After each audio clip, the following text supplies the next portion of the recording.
करे कहाँ गईली रे? अरे सुनात ना हका रे, अभी सुतले आईते।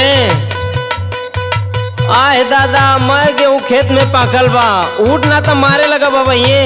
अरे का हो, का चिल्लात हुआ, का चोकरत आवला, तो दिमाग खराब हो। गेहूं खेत में पाक के झरत ह, कटे उटी नहीं तो हम का करी, गेहूं झरत हो तो झरे ना दा। झरे दी तो खाइबू का? तो हर करे जा, सुनना करब कटनिया जाइब सिवनिया, सुनत हवा ना? करब कटनिया जाइब सिवनिया, विपत बढ़ जाई हो, तबानी नया या बही कनिया खूंटी गड़ जाई हो।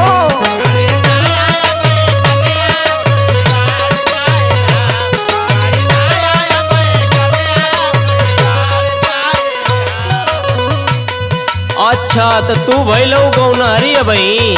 कम उम्र में बियाह के आ गई तो का बुढ़ा गई? हाँ बोला था। सुना का सुनावा। सबे सिवनिया गईले रनिया, सबे सिवनिया गईले रनिया, तू बहाना करेलू कि जब जब कहिला करे कटनिया काहे मना करेलू।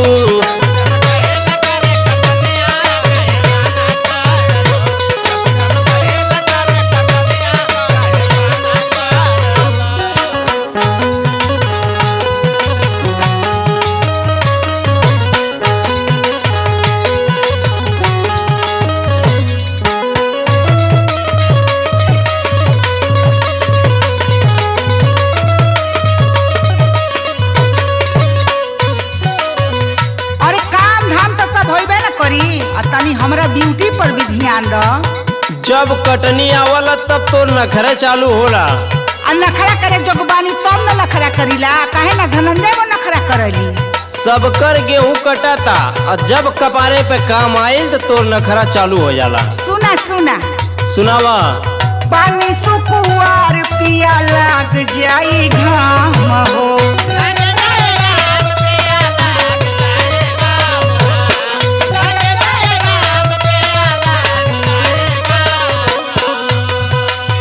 हमारा से होई नाही खेतावा के काम हो।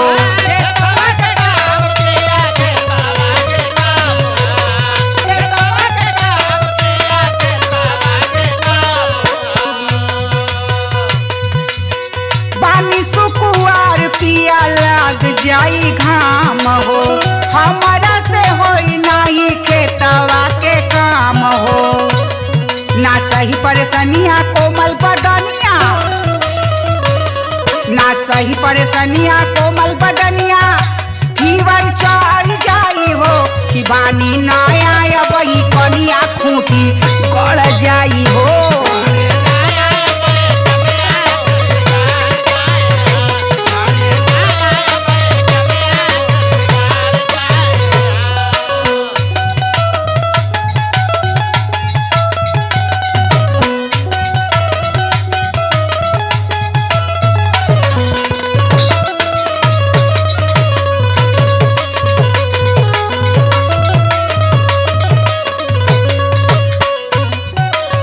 खाली 4 दिन के काम अइला से सब बीमारी तोके धैले लगली त हमके बीमारी गिनावे। तारा ना 4 दिन लागता, लगबा 14 दिन सिवान घुमावे। सुना का चीज बतावा। 4 दिन के काम रानी चली के करावा,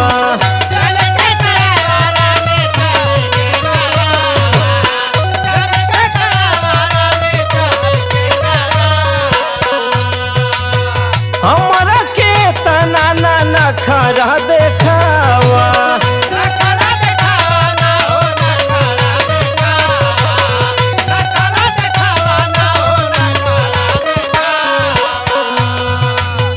चार दिन के काम रानी चली के करावा, हमरा के तना ना नखरा देखावा। मनीष विवेक के टाइम, मनीष विवेक के टाइम हर जाना करेलू कि जब जब कहिला करे कटनिया काहे मना करेलू।